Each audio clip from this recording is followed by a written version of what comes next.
We are talking Dak Prescott on today's show, but first I want to get your opinion.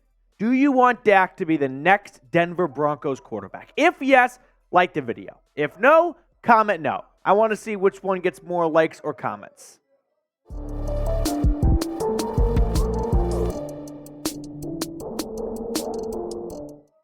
What's going on, Broncos country? Welcome into the Broncos Breakdown by Chat Sports. Matthew Peterson here talking about whether or not Dak Prescott could be the next Broncos quarterback. So, after yet another disastrous playoff performance by the Cowboys, all options are on the table for Jerry Jones, including moving on from his star QB, Dak Prescott, after he suffered his fifth playoff loss on Sunday, 48-32 to the number 7 seed Green Bay Packers at home.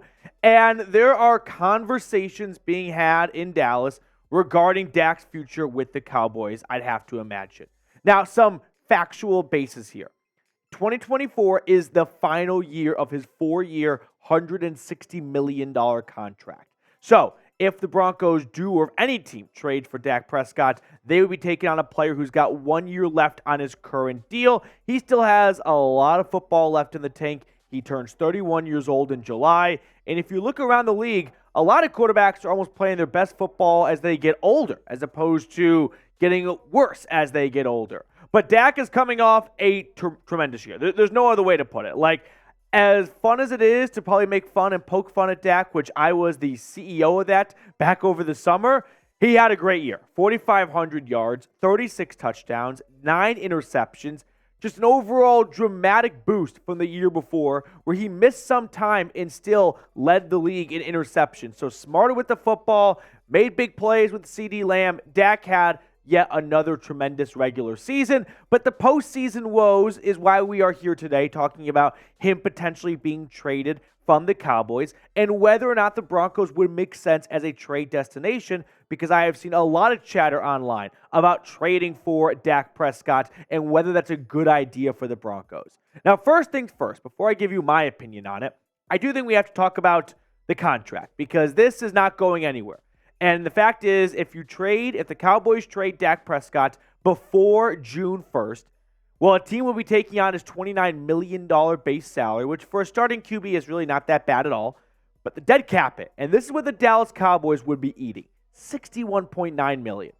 Like, Russell Wilson's $85 million, and this is not too far off from it. So do the Cowboys think Dak Prescott is holding them back so much that they would trade him and pay $62 million on their books for a player that's not going to suit up for them? It's similar to the question we have with Russell Wilson. Is he so bad that you'd rather light $85 million of your budget on fire just to move on from him? I'm inclined to believe no. Now, if the Cowboys were to trade Dak after June 1, you could take that $61.9 million and split it over 2024 and 2025, just like Russell Wilson, and it definitely lessens the blow. I mean, for starters, there's $34 million in cap savings for 2024. But unfortunately, as great as that might look if you do want Dak, the reality is, and Sam, you can chime in, I can't think of a single superstar QB that got traded after June 1st. Teams don't go into the NFL draft and into free agency with no QB plan in place, and in June or July, they wake up and go, let's go get that guy in Dallas. Do you have any? I can't think of one. No, I mean, typically, if you have an answer at quarterback, that's one of the very first things you want to answer before you even figure out how the rest of your roster shakes out. Like, that's right. The biggest financial decision and investment on most teams' rosters. So it completely makes sense from a financial standpoint and from a timeline standpoint why it doesn't happen. It just never does happen. Okay, let's talk about whether or not this is going to happen, because this is the NFL offseason, which means you're going to see tons of rumors, tons of speculation, and not all of it's going to materialize. Not all of it's going to happen, but some of it will, and that's what makes, off seasons in sports just so entertaining and exciting. Ultimately, as backwards as this might sound, I think Dak's actually going to get extended before he gets traded, because his cap hit for 2024 is so big, the Cowboys have to lower it. And they can do a couple things to do that. One, they could add void years, which is like adding fake years onto a contract where the player's not there for those seasons, but you get to spread the cap hit over those many seasons. The Cowboys have already done that. They want to keep doing that? I don't know, Jim. Another option is extending him, right? Adding more years onto his contract and spreading that money out. That seems much more likely for a quarterback that just came off a tremendous year, and they're probably going to put all the blame on Mike McCarthy and fire him and then run it back with Dak again. So here's the trade idea that I came up with as a close estimation for what compensation could look like if you are dead set on getting Dak to Denver. We're talking giving the Cowboys your first-round pick this year, so a third straight season with no first-round pick, number 12 overall pick, and a 2025 second. And to be honest with you, this isn't enough. Like, the Cowboys are going to want more, but I don't think a team's going to want to give up more for what you'd have to pay him and whatnot. So a first and a second's not enough for Dak Prescott, but this is the most I will offer. So let me know. Would you do this trade? Yes or no? I am definitely lowballing the Cowboys with this offer, but I do want to get your opinion down below in the comment section.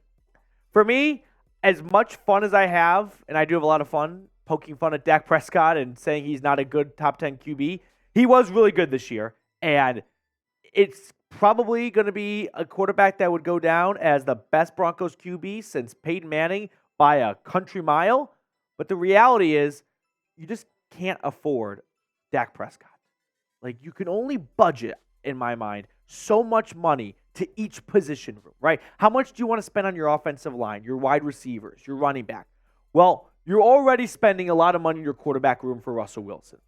Add in the fact that he probably won't be there in 2024. You're spending a lot of money for a position that's missing its highest paid employee, Russell Wilson.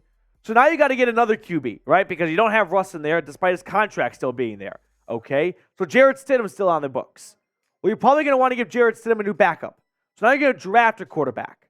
So we're looking at 3, and now you could add Dak Prescott in there, and you're paying Russell Wilson and Dak Prescott at the same time. That might work in college football because you've got oil money at Texas A&M backing up Jimbo's buyout. That's not a thing in the NFL. There's no buyout. Like, there's a salary cap, and it's not going away. So the reality is I do not see a way the Broncos could possibly afford to have $85 million in dead cap hit belonging to Russell Wilson, some of it being allocated to what you were going to budget to the quarterback room, and then on top of that, trade for Dak Prescott, and inevitably extend Dak Prescott because you don't give up a first, second, third, and all those picks just for Dak Prescott to have 1 year in Denver and then let him walk in free agency. No, that's not what you're going to do. So with that being said, I don't think it's going to happen. Now, next up on the show, we're going to talk about whether or not Ryan Tannehill to the Broncos could make some sense. That is a big downfall from Dak Prescott to Ryan Tannehill. But really quickly, a shout out to our awesome sponsor today, which is Prize Picks.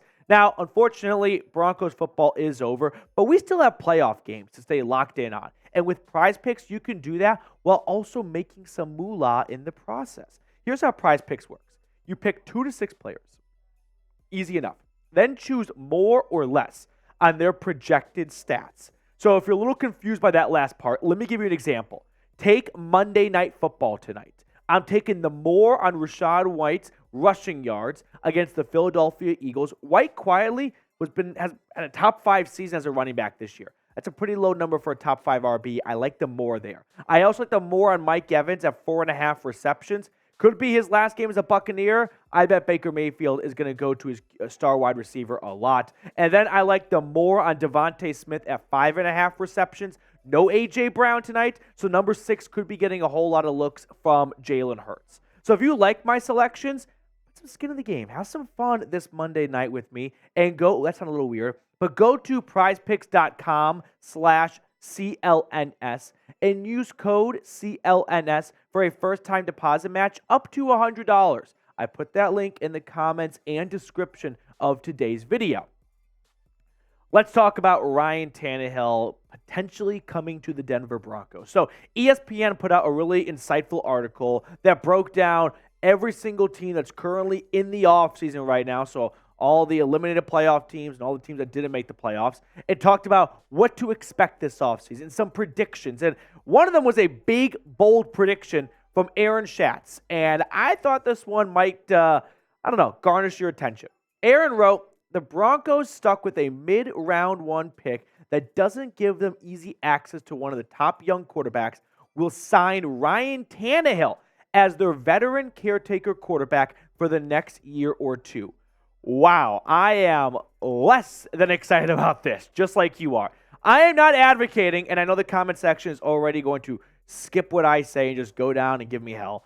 I'm not advocating for Ryan Tannehill to come to the Denver Broncos. I can acknowledge the possibility of this happening. I think this one is more likely than Dak Prescott coming to Denver. Now, Tannehill, over the last 4 seasons, it's been quite the downfall. You look at his numbers from 2020 and then the following 3 seasons, and he is a perfect bar graph of getting worse and worse and worse by the season. So you're telling me the Broncos could cut Russell Wilson, encounter an $85 million dead cap hit, and then sign a worse quarterback in Ryan Tannehill. This is like the scene from Step Brothers, where you're selling the boat, Derek's selling the house, and we got to get jobs? What the fuck happened? This is the outcome? This is why I was not a fan of moving on from Russell Wilson. Because sure, Russ was underwhelming and overpaid and had limitations in this offense. But how are you a better football team with an $85 million dead cap hit that you can't spend in free agency and a worse quarterback in Ryan Tannehill? Someone tell me this. How are the Denver Broncos in 2024 going to be better if you get a stopgap QB who is the same level, if not worse than Russell Wilson, and $85 million in dead cap hit? How? Like, I understand that you can do better than Russell Wilson, no doubt about it. But can you do so much better that it's worth lighting $85 million on fire? There are some QBs that are worth that. They're not available. Just in, the Chiefs are keeping Patrick Mahomes. Just in, the Buffalo Bills will be retaining Josh Allen's services.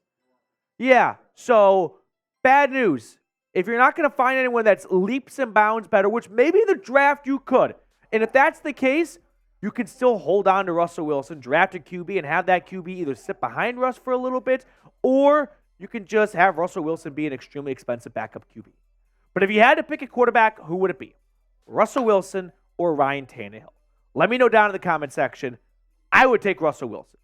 Like, as bad as Russ was at times this year, and I know the team won 5 games, so everything smelled pretty nice, but there were definitely, and this is what I was echoing during the 5-game winning streak that no one wanted to listen to, serious issues with the Broncos' inability to score when the defense was not providing takeaways, and that became very evident during the Patriots game and during the Texans game.